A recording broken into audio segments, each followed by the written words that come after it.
If you think betrayal ends when the papers are signed, think again. Because when Thomas strutted into divorce court with his mistress on his arm, smirking at the woman who once gave him everything, he thought he'd won. But the judge's words would flip his world upside down and leave both him and his mistress begging for forgiveness. Stick around till the end, because what happened after that ruling will make you question what real justice looks like. Back into Next Pointing Down, don't forget to hit subscribe for more real-life stories that prove karma has perfect timing. The courtroom was cold, but not as cold as Thomas's heart that morning. He adjusted his tailored navy suit, gave his reflection one last smug glance in his phone's black screen, and whispered to the woman beside him, his mistress, Angela. After today, it's all ours. Angela, dressed too boldly for a courtroom. Crimson lips, sharp heels, smirked and squeezed his hand. About time she signs it, she murmured. I hate dragging this on. Across the room sat her, Monique, his wife of 12 years. Her dark curls framed a face that once radiated laughter, now worn with exhaustion. She sat quietly, hands folded over the envelope that held her future. She didn't speak when Thomas entered. She didn't even look up. But the judge, an older woman named Judge Harris, noticed everything. When she called the case, Thomas swaggered up first, his voice dripping with confidence. Yes, Your Honor, we've agreed to everything. I'm signing over the house.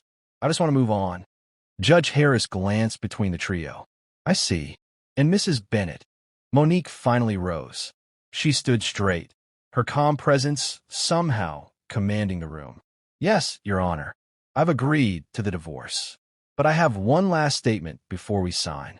Thomas rolled his eyes. Here we go again. Judge Harris lifted a hand. You let her speak. Monique opened the small envelope and took out a folded letter. Her voice trembled, but her words cut clean. Thomas, 12 years ago, you promised to love me through everything.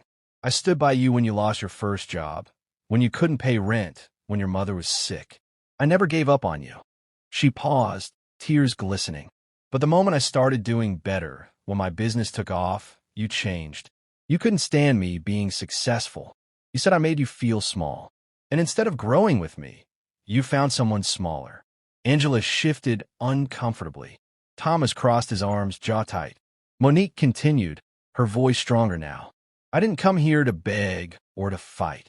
I came to thank you, because losing you showed me what real love isn't. The courtroom went silent. Even Judge Harris leaned forward, studying her. Monique set down her papers, ready to sign, but Judge Harris wasn't finished. Mr. Bennet, the judge said sternly, you brought your companion here today? Thomas straightened. She's my fiancée. That word echoed. Fiancé. The judge's eyes narrowed. While you're still legally married? Angela swallowed hard. We're just here for support. Quiet, the judge snapped. Mr. Bennet, do you know that by publicly presenting a romantic partner before the divorce is finalized, you're admitting to adultery? Thomas blinked. Wait, what? But we...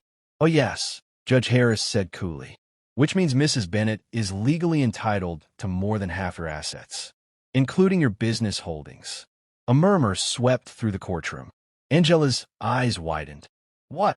Monique's lips parted slightly, but she said nothing. Thomas stumbled. That's not fair. She agreed. She said she didn't want anything. Judge Harris leaned forward. She didn't ask. You volunteered evidence. You made this about pride. Now, you'll live with the consequence. Angela's perfect smile cracked. Thomas turned pale as the realization hit. The judge signed a ruling, her voice like thunder. Mrs. Monique Bennet will retain ownership of the marital home, 60% of shared assets, and full rights to her business. Divorce granted with cause. Thomas slumped in his seat. Angela grabbed her purse and hissed, You said this was handled, before storming out. Monique stayed still, her tears falling quietly, not from pain but release. The courtroom emptied until only she remained. Judge Harris rose, walked over, and placed a gentle hand on her shoulder. You handled yourself with grace today, she said softly. Don't ever apologize for choosing peace. Monique nodded through her tears. As she walked out, sunlight spilled through the courthouse doors, washing over her like a benediction. Outside, a reporter approached. "Mrs. Bennet, how does it feel, winning after everything?" Monique smiled faintly. "I didn't win," she said. "I just stopped losing myself." The reporter froze. Those words would go viral later that night. As for Thomas, by the time he realized Angela had cleaned out his personal account and disappeared to another state, it was too late. He'd lost his wife, his dignity, and his own sense of worth, all in one day. And Monique? She didn't gloat. She simply drove home, turned on the lights of her quiet house, and whispered to herself, "God doesn't always shout when he delivers justice. Sometimes, he just lets truth speak for itself." 3 months had passed since that unforgettable day in court. Autumn leaves had begun to fall, swirling through the streets outside Monique's boutique cafe. The Morning Grace, the business that once caused all the resentment between her and Thomas. The cafe was thriving now. Customers filled every table, laughing over cappuccinos and warm croissants. Monique moved gracefully from table to table, greeting her regulars with that quiet warmth that made everyone feel seen. But one morning, just as she wiped down the counter and smiled at the morning rush, the bell over the door chimed, and her heart froze. Thomas. He looked different. The once confident man who swaggered through the courtroom now stood slouched, hair unkempt, his suit wrinkled. His eyes searched for her like a lost child in a crowd. "Monique," he whispered. Her staff froze. One of the baristas glanced at Monique as if waiting for a cue.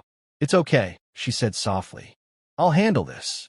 She led him to a quiet corner table, the same one where they used to dream of opening this cafe together. Thomas cleared his throat. "You look good." "Thank you," she replied, voice calm but cool. "What brings you here?" He sighed, fidgeting with his hands. "Angela left. Took everything. I lost the business too. Investors pulled out after the divorce became public." Monique studied him silently. The man who once sneered at her ambition now looked utterly broken. "I wanted to apologize," he said finally, voice cracking. "You didn't deserve what I did. I thought I needed to feel powerful again, but I just ended up destroying everything that mattered." For a long time, Monique said nothing. The sound of espresso machines filled the silence between them. When she finally spoke, her voice was steady. "Thomas, you didn't just destroy what we had. You destroyed yourself. And now you're here, hoping I can fix what only you can face." He swallowed hard. I thought maybe we could start over. I know it's too late, but..." Monique shook her head gently. "Thomas, forgiveness doesn't mean reunion. I forgave you long before you came in here. But the chapter we had is over." He looked down. "I understand." As he stood to leave, a voice came from the entrance. "Mr. Bennet." They both turned. Judge Harris stood there. No robe this time, just a simple coat and scarf, holding a cup of coffee she'd just bought. Thomas's face went pale. "Your Honor, Judge." She smiled faintly. "Relax, I'm off duty. I come here every Friday. Best latte in town." Monique's eyes widened. "You come here?" Judge Harris chuckled. "I started the week after your case. Something about your grace that day stayed with me." Thomas lowered his gaze in shame. Judge Harris turned to him. "Mr. Bennet, life has a funny way of humbling us. Some lessons you pay for in money, others in peace of mind." He nodded silently. Then she turned to Monique. "You remind people that strength isn't loud, it's steady. You taught this court something that day." Monique smiled. "Thank you, Your Honor. That means a lot." The judge took her coffee and stepped outside, leaving Thomas and Monique in that soft, lingering silence. After a long pause, Monique said, "Thomas, I hope you find yourself again. Not for me, not for anyone else. For you." He blinked back tears, nodded, and walked out the door. As he stepped into the cold wind, something shifted inside him, a mix of regret and release. And though Monique didn't know it, that conversation would become the first step in Thomas's redemption. Months later, a charity gala was being held downtown, an event supporting women entrepreneurs. Monique had been invited as a guest speaker. The theme, Rising After Ruin. Her speech was raw, honest, and powerful. "I thought losing my marriage was the end," she told the crowd, her voice trembling slightly. "But sometimes, Endings are God's way of editing your story. The audience erupted in applause. Cameras flashed. Her business had expanded to 3 new locations. Life was full again, but not because she'd escaped pain. It was because she'd grown through it. And in the back of the room, unnoticed, Thomas sat quietly in a simple black suit. He didn't approach her that night. He didn't need to. He just smiled faintly, proud, perhaps for the first time, that she was finally everything she was meant to be. Later that evening, as Monique stepped outside under the city lights, Judge Harris appeared again, this time as the event's keynote host. "You've come a long way," the judge said warmly. Monique nodded. "I have, and I'm still learning." The judge placed a hand over her heart. "Then you've truly won." They shared a quiet moment before Monique turned to leave.